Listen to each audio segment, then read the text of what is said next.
नीलकंठ शंभु नाम ते हरे सभी संताप, भोले भंडारी कृपा से कटे जन्म का पाप। अर्थात शिवजी का नीलकंठ नाम ही अत्यंत शुभ और पवित्र है, जो सभी दुखों और पीड़ाओं को अंत करता है। उनकी कृपा से भक्तों के पूर्व जन्म के पाप भी नष्ट हो जाते हैं। श्री शिवाय नमस्तुभ्यम। आप सभी पर महादेव की कृपा सदा बनी रहे। आज सोमवार का दिन शिव आराधना का प्रतीक है, जब भक्त अपने प्रिय भोलेनाथ को प्रसन्न करने के लिए व्रत, पूजा और ध्यान करते हैं। ये दिन मन की शांति, आरोग्य और सुख संपत्ति का वरदान लेकर आता है। भोलेनाथ, जो अपनी सरलता और भक्त वात्सल्य के लिए जाने जाते हैं, सच्चे मन से की गई आराधना को सदा स्वीकार करते हैं। जय शिव शंकर त्रिलोचन, जय गंगा के धाम। सोम का यह शुभ दिवस पूर्ण करो सब काम। भोलेनाथ की कृपा से ये कथा न केवल हमें धर्म की राह पर चलने की प्रेरणा देती है, बल्कि जीवन में आने वाले संकटों से लड़ने की शक्ति भी प्रदान करती है। आइए भगवान शिव की महिमा गाथा का श्रवण करते हैं। पौराणिक कथा के अनुसार अमरावती नगर में एक धनी व्यापारी रहा करता था। दूर दूर तक उसका व्यापार फैला हुआ था। नगर में उस व्यापारी का सभी लोग बहुत मान सम्मान करते थे। इतना सब कुछ होने पर भी वह व्यापारी मन में बहुत दुखी था, क्योंकि उस व्यापारी का कोई पुत्र जो नहीं था। दिन रात उसे बस एक ही चिंता सताती रहती थी कि उसकी मृत्यु के बाद उसके इतने बड़े व्यापार और धन संपत्ति को कौन संभालेगा। पुत्र प्राप्ति की इच्छा से वह व्यापारी हर सोमवार भगवान शिव की व्रत और पूजा किया करता था। सायकाल को वह व्यापारी शिव मंदिर में जाकर भगवान शिव के सामने घी का दीपक भी जलाता था। उस व्यापारी की भक्ति देखकर एक दिन देवी पार्वती ने भगवान शिव से कहा, हे प्रभु, ये व्यापारी आपका सच्चा भक्त है। कितने दिनों से यह सोमवार का व्रत और पूजा नियमित कर रहा है। भगवान, आप इस व्यापारी की मनोकामना अवश्य पूर्ण करें। तब भगवान शिव ने मुस्कुराते हुए कहा, हे पार्वती, इस संसार में सबको उसके कर्म के अनुसार फल की प्राप्ति होती है। प्राणी जैसा कर्म करते हैं, उन्हें वैसा ही फल मिलता है। इसके बाद भी देवी पार्वती नहीं मानी। उन्होंने बार बार आग्रह करते हुए कहा, हे महादेव, हे प्रभु, आपको इस व्यापारी की इच्छा पूरी करनी ही पड़ेगी। यह आपका अन्याय भक्त है। हर सोमवार आपका विधिवत व्रत रखता है। पूजा अर्चना के बाद आपको भोग लगाकर एक समय ही भोजन ग्रहण करता है। आपको इसे पुत्र प्राप्ति का वरदान तो देना ही होगा। प्रभु, देवी पार्वती का इतना आग्रह देखकर भगवान शिव ने कहा, देवी, तुम्हारे आग्रह पर मैं इस व्यापारी को पुत्र प्राप्ति का वरदान देता हूँ, लेकिन इसका पुत्र 16 वर्ष से अधिक जीवित नहीं रहेगा। उसी रात भगवान शिव ने स्वप्न में उस व्यापारी को दर्शन देकर उसे पुत्र प्राप्ति का वरदान दिया और उसके पुत्र को 16 वर्ष तक जीवित रहने की बात भी बता दी। भगवान के वरदान से उस व्यापारी को खुशी तो हुई, लेकिन पुत्र की अल्पायु की चिंता ने उस खुशी को नष्ट कर दिया। व्यापारी जब भी पहले की तरह सोमवार का विधिवत व्रत करता रहा। कुछ महीने पश्चात उसके घर एक बहुत सुंदर पुत्र उत्पन्न हुआ। पुत्र जन्म से व्यापारी के घर में खुशियां भर गई। बहुत धूमधाम से पुत्र जन्म का समारोह मनाया गया। व्यापारी को पुत्र जन्म की अधिक खुशी नहीं हुई, क्योंकि उसे पुत्र की अल्पायु के रहस्य का पता था, लेकिन यह रहस्य घर में किसी और को मालूम नहीं था। विद्वान ब्राह्मणों ने उस पुत्र का नाम अमर रखा। जब अमर 12 वर्ष का हुआ तो शिक्षा के लिए उसे वाराणसी भेजने का निश्चय किया गया। व्यापारी ने अमर के मामा दीपचंद को बुलाया और कहा कि अमर को शिक्षा प्राप्त करने के लिए वाराणसी छोड़कर आओ। अमर जब अपने मामा के साथ शिक्षा प्राप्त करने के लिए चल दिया। रास्ते में जहाँ भी अमर और दीपचंद रात्रि विश्राम के लिए ठहरते, वहीं यज्ञ करते और ब्राह्मणों को भोजन भी कराते थे। लंबी यात्रा के बाद अमर और दीपचंद एक नगर में पहुँचे। उस नगर में राजा की कन्या के विवाह की खुशी में पूरे नगर को सजाया गया था। निश्चित समय पर बारात आ गई, लेकिन वर का पिता अपने बेटे के एक आंख के काने होने के कारण बहुत चिंतित था। उसे इस बात का भय सता रहा था कि राजा को इस बात का पता चलने पर कहीं वह विवाह से इनकार न कर दे, इससे उसकी बदनामी होगी। वर के पिता ने अमर को देखा तो उसके मस्तिष्क में एक विचार आया। उसने सोचा, क्यों ना इस लड़के को दूल्हा बनाकर राजकुमारी से विवाह करा दूं। विवाह के बाद इसको धन देकर विदा कर दूंगा और राजकुमारी को अपने नगर में ले जाऊंगा। वर के पिता ने इस संबंध में अमर और दीपचंद से बात की। दीपचंद ने धन मिलने के लालच में वर के पिता की बात स्वीकार कर ली और अमर को दूल्हे के वस्त्र पहनाकर राजकुमारी चंद्रिका से विवाह करा दिया गया। राजा ने बहुत दंड देकर राजकुमारी को विदा किया। अमर जब लौट रहा था तो सच नहीं छिपा सका और उसने राजकुमारी के दुपट्टे पर लिख दिया, राजकुमारी चंद्रिका, तुम्हारा विवाह तो मेरे साथ हुआ था। मैं तो वाराणसी में शिक्षा प्राप्त करने के लिए जा रहा हूँ। अब तुम्हें जिस नवयुवक की पत्नी बनना पड़ेगा वह कान्हा है। जब राजकुमारी ने अपने दुपट्टे पर लिखा हुआ पढ़ा तो उसने काने लड़के के साथ जाने से इनकार कर दिया। राजा ने सब बातें जानकर राजकुमारी को महल में रख लिया। उधर अमर अपने मामा दीपचंद के साथ वाराणसी पहुंच गया। अमर ने गुरुकुल में पढ़ना प्रारंभ कर दिया। अब अमर की आयु 16 वर्ष की हुई तो उसने एक यज्ञ किया। यज्ञ की समाप्ति हुई, ब्राह्मणों को भोजन कराया और खूब अन्न वस्त्र दान किए। रात को अमर अपने शयन कक्ष में सो गया। शिवजी के वरदान के अनुसार शयन अवस्था में अमर के प्राण पखेरु उड़ गए। सूर्योदय पर मामा अमर को मृत देखकर रोने पीटने लगा। आसपास के लोग भी एकत्र होकर दुख प्रकट करने लगे। मामा के रोने विलाप करने के स्वर समीप से गुजरे हुए भगवान शिव और माता पार्वती ने भी सुने। तब माता पार्वती ने भगवान से कहा, प्राणनाथ, मुझसे इसके रोने का स्वर सहन नहीं हो रहा, आप इस व्यक्ति के कष्ट को अवश्य दूर कीजिए। भगवान शिव ने देवी पार्वती के साथ अदृश्य रूप में जाकर अमर को देखा तो वे पार्वती जी से बोले, देवी, यह तो उस व्यापारी का पुत्र है जिसे मैंने 16 वर्ष की आयु का वरदान दिया था। आज इसकी आयु तो पूरी हो गई। देवी पार्वती ने फिर भगवान शिव से निवेदन किया, हे प्राणनाथ, आप इस लड़के को जीवित कर दीजिए, नहीं तो इसकी लड़के के माता पिता पुत्र की मृत्यु के कारण रो रो कर अपने प्राणों का त्याग कर देंगे। इस लड़के का पिता तो आपका परम भक्त है, वर्षों से सोमवार का व्रत करते हुए आपको भोग लगा रहा है। माता पार्वती के बार बार आग्रह करने पर भगवान शिव ने उस लड़के को जीवित होने का वरदान दे दिया और कुछ ही क्षणों में वह जीवित होकर उठ बैठा। फिर शिक्षा प्राप्त करके अमर मामा के साथ अपने नगर की ओर चल दिया। दोनों चलते हुए उसी नगर में पहुँचे जहाँ अमर का विवाह हुआ था। उस नगर में भी अमर ने यज्ञ का आयोजन किया। समीप से गुजरते हुए नगर के राजा ने यज्ञ का आयोजन देखा। तब राजा ने अमर को तुरंत पहचान लिया। यज्ञ समाप्त होने पर राजा अमर और उसके मामा को महल में ले गया और कुछ दिन उन्हें महल में रखकर बहुत सारा धन वस्त्र देकर राजकुमारी के साथ विदा कर दिया। रास्ते में सुरक्षा के लिए राजा ने बहुत से सैनिकों को भी साथ भेजा। दीपचंद ने नगर में पहुंचते ही एक दूत को घर भेजकर अपने आने की सूचना भेजी।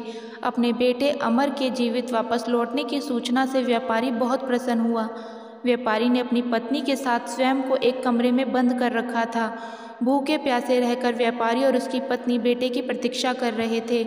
उन्होंने प्रतिज्ञा कर रखी थी कि यदि उन्हें अपने बेटे की मृत्यु का समाचार मिला तो वह दोनों भी अपने प्राण त्याग देंगे। व्यापारी अपनी पत्नी और मित्रों के साथ नगर के द्वार पर पहुंच गया। अपने बेटे के विवाह का समाचार सुनकर पुत्र वधू राजकुमारी चंद्रिका को देखकर उसकी खुशी का ठिकाना नहीं रहा। उसी रात भगवान शिव ने व्यापारी के स्वप्न में आकर कहा, हे श्रेष्ठ, मैंने तेरे सोमवार के व्रत करने और व्रत कथा सुनने से प्रसन्न होकर तेरे पुत्र को लंबी आयु प्रदान की है। ये सुनकर व्यापारी बहुत प्रसन्न हुआ। सोमवार का व्रत करने से व्यापारी के घर में खुशियाँ लौट आईं।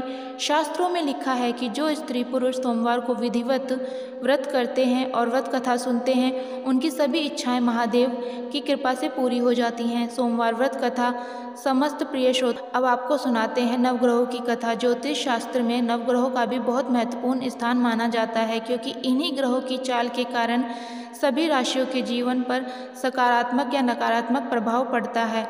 लेकिन कथा सुनने से पहले आपको नवग्रहों के माता पिता के बारे में भी बताते हैं कि इन सभी नवग्रहों के माता पिता कौन हैं। ज्योतिष विज्ञान में ग्रह और उनकी दशा का विशेष महत्व है।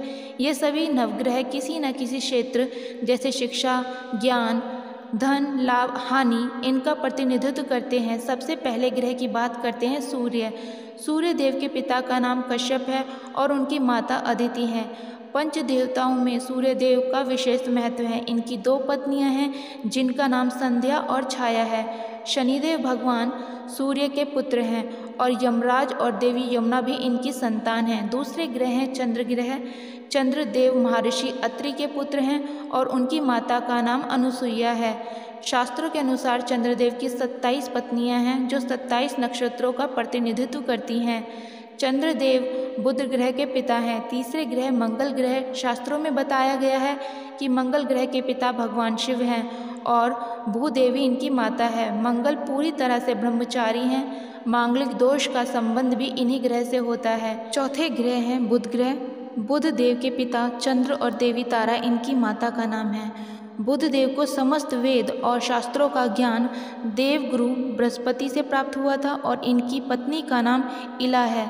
चंद्रवंश का प्रारंभ भी इन्हीं से हुआ था। चौथे ग्रह हैं बृहस्पति देव। गुरु बृहस्पति के पिता महर्षि अंगर हैं। स्वरूपा इनकी माता का नाम है और इनकी पत्नी का नाम तारा है।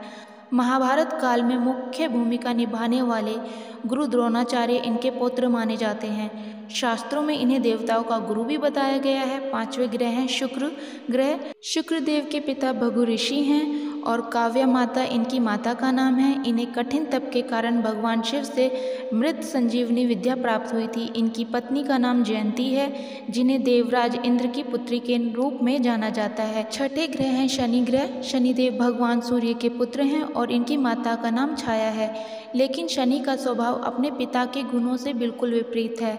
शनिदेव कर्मों के अनुसार फल प्रदान करते हैं और इनकी पत्नी का नाम धामनी है। सातवें ग्रह हैं सातवें आठवें ग्रह के रूप में राहु और केतु को माना जाता है, जो कि समुद्र मंथन के समय तक अमृत पान करने से पहले तक स्वर भानु था, जिसकी पिता का नाम विप्रचित है और माता का नाम सिंह का है। राहु की 2 पत्नियां हैं जिनका नाम नगरवल्ली और नागकणी है। इनका वाहन काले अश्व वाला रथ है।